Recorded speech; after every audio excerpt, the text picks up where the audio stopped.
আসসালামু আলাইকুম, সবাই কেমন আছেন?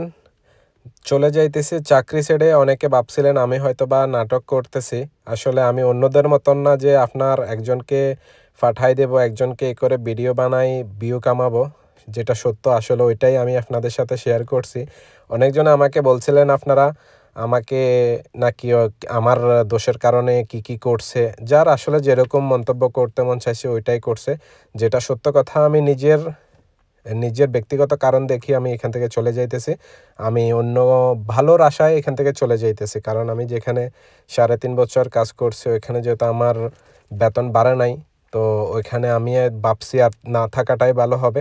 আর আপনারা যারা ভালোবাসার মানুষ আছেন, আপনাদের দোয়া থাকলে ইনশাল্লাহ, আর রিজিকের মালিক আল্লাহ।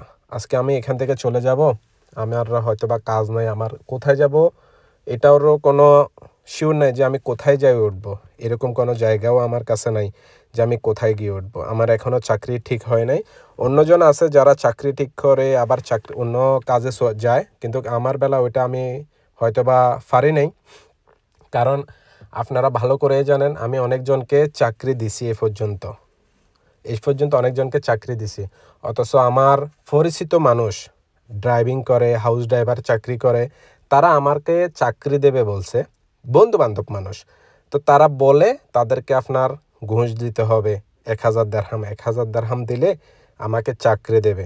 তো আজ পর্যন্ত আমি যতজনকে ২-৩ জনকে আমি এই পর্যন্ত কাজ দিছি, ২-৩ জনকে আমি কাজ দিছি। কখনো কারো কাছ থেকে আমি ১ টাকা পর্যন্ত আপনার ফায়দা নিই নাই যে তাদের থেকে আমি দালালি খাবো।